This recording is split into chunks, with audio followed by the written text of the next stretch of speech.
And then there's George Soros. Who was Uncle George, anyway? One of your money manager told us that George really does think he's a god. George Soros has funded an app to help illegal immigrants avoid federal immigration authorities. I cannot and do not look at the social consequences of what I do. Really? The group is called United We Dream, founded by an organization receiving more than $200,000 as well in federal grant money. Your taxpayer dollars at work. Joining us now, Chris Farrell, Director of Investigations Research for Judicial Watch, which brought the story to light. That's outrageous. Soros getting involved, federal money being used for it. What's happening as a result? George? It's one of those policemen. They've come here. Is there somebody being prosecuted? It's also a crime. 8 U.S.C. Section 1327, which is aiding and abetting the unlawful entry of persons into the United States. Really? I cannot and do not look at the social consequences of what I do. You're frightening the dog. This app is pretty outrageous. Not only does it allow the unlawful illegal alien to have all the magic language they need to plead their case, but it provides notice to their friends and family. It alerts their attorney. Really? Let me tell you something about George Soros. He's a man who has apparently admitted that he's here to make money, and he's done reasonably well at it. He's alleged to have $25 billion in his piggy bank. Well, I'm sure we'll all be pleasantly surprised. He was quite comfortably off, was George. He doesn't seem to me to give a damn about anything else, people, society, or any of that stuff. He was always a bleeding vindictive old stinker. He just loves money. One of your money manager told us that George really does think he's a god. The mainstream media describe him as a philanthropist. Really? Though, to be honest, if he still has $25 billion, he hasn't given too much of it away. Tight as a gnat's chuff he was. One of the most chilling interviews I've ever seen was in 1998 when Soros was interviewed for the 60 Minutes program.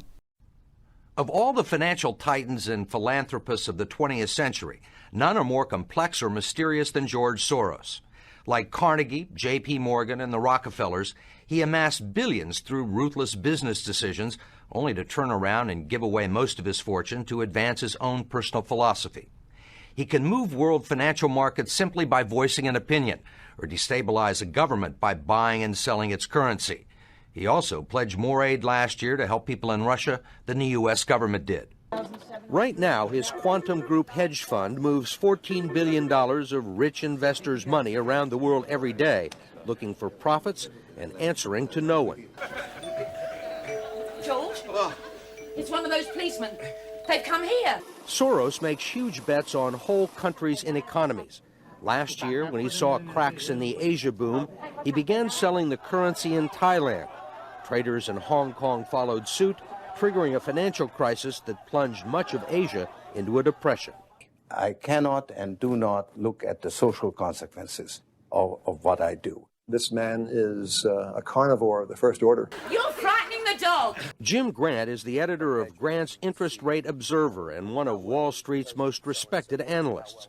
He never tires of watching Soros, in part because of the huge bets he's willing to place on his hunches. He has always amazed the people he's worked with at his audacity and his willingness to back up his commitments with enormous sums of money.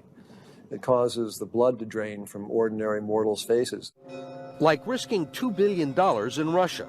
When the Russian market began falling apart in August, Soros was the country's single largest investor. He called the U.S. Treasury and asked Uncle Sam for $7 billion to prop up the ruble.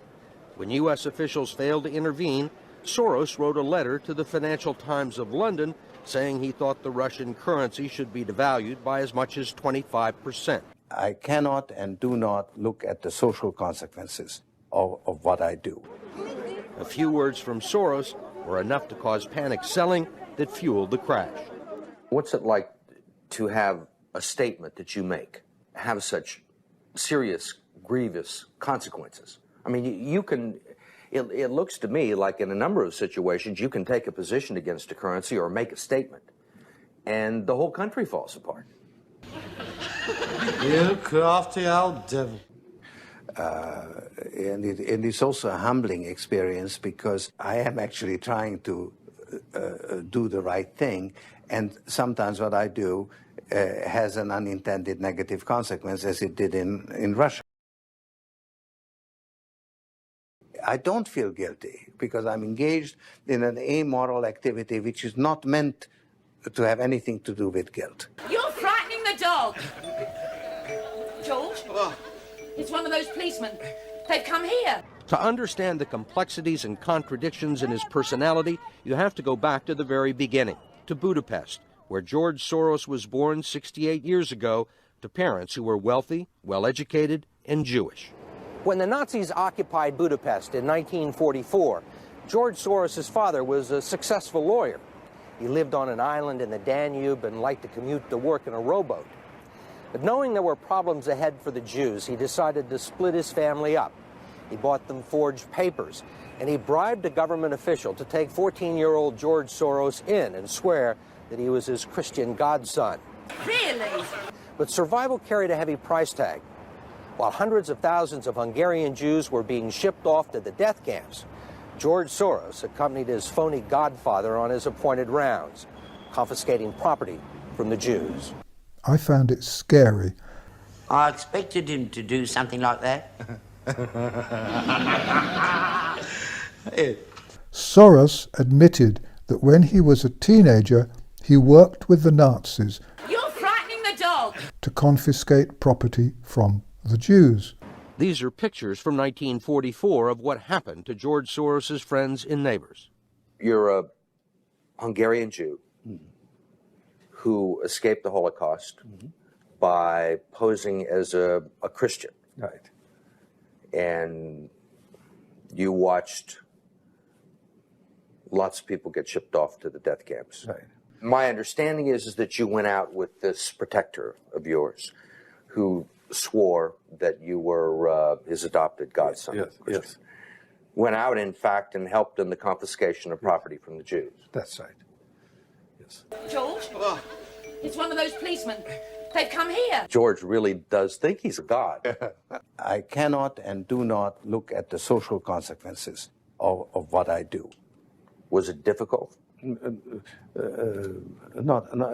at all. No. No feeling of guilt? No. For example, that I'm Jewish, and here I am watching these people go. I could just as easily be there. I should be there. None of that. There was no sense that I shouldn't be there because that was guilt. Are you religious? No. Did he feel bad about it? Was it difficult? Not at all, he said. Not at all. No. No feeling of guilt? No. He felt no guilt. I can't remember whether he actually said it or not, but the implication seemed to me to be clear. If he didn't do it, someone else would have done it. Whether I or somebody else does whatever is happening in the markets, it really doesn't make any difference to the outcome. I don't feel guilty because I'm engaged in an amoral activity which is not meant to have anything to do with guilt. Part of the reason he is so rich is that the Soros hedge funds operate offshore in the Netherlands Antilles to avoid scrutiny by the Securities and Exchange Commission. So even while Soros tells Congress and the Treasury that hedge funds must be regulated to stop the global crisis, he's avoiding the rules. You can't do that. Why is it that Americans can't invest in the quantum fund? It's an offshore fund. Why is that?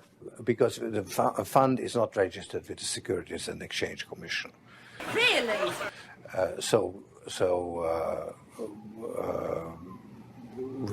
We are not licensed to do business in the United States. That's right. Because? Because we are not registered with the Securities and Exchange Commission. George? It's one of those policemen. They've come here. Because we find it more convenient to operate without it. So in some ways it's to escape regulation. Yeah, that's right. But you've been sitting here talking about the need for regulation. Yes, and whatever regulations are imposed, we will obey. We already conform to everything. One of your money manager told us that George really does think he's a god. You're frightening the dog. These days, Soros is rumoured to give money to the Black Lives Matter and to Antifa. Really? That power, or discretion, makes the elections to fill those prosecutor positions extremely important. And that's why one billionaire international donor is putting big money into local races all around the country. In March, Aramis Ayala, the first black state attorney elected in Florida, said her office would no longer seek the death penalty. 3 months later, Kim Foxx, the state attorney for Cook County, Illinois, announced her support for releasing nonviolent defendants without cash bail. Foxx and Ayala are the latest in a string of progressive prosecutors who all have one thing in common: backing from the liberal billionaire George Soros. Since 2015, Soros has funded 14 reform-focused candidates in local district attorney races, including primaries, across the country. 10 of them are now in office, and one, Larry Krasner, is standing for general election in the fall in Philadelphia after winning the Democratic primary in May. Soros' contributions flow through state-level PACs that all share the Safety and Justice moniker. They've ranged from $21,000 in Milwaukee to $1.9 million in Arizona's Maricopa County, which Soros spent in a failed effort to defeat the Republican district attorney. All in all, Soros has spent $11.2 million on DA races. So why spend so much money to elect local prosecutors? Now, why would he do that?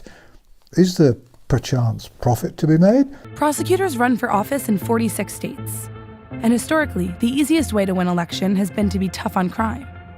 The politics of punishment are incredibly strongly stacked in favor of being punitive. This is precisely what Soros wants to change. And by targeting relatively low-profile races, in which he's typically the largest donor, he's making sure he gets the most bang for the buck. Could it be, perhaps, that he's deliberately trying to eradicate our history by pulling down statues and stir up trouble so that it's easier to break down society ready to accept the global reset? Pfaff says that if Soros wants to make the most impact, he should focus on prosecutors in rural areas, like Mississippi's Scott Colum, to whom Soros gave almost $1 million. It's one of those policemen. They've come here.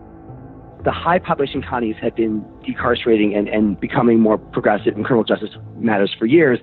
Less urban and more rural counties have been becoming actually tougher. It isn't always easy to find progressive challengers outside of cities. But that may change if Soros-supported candidates keep winning. I have no idea. Well, cheers, George. Better luck next time.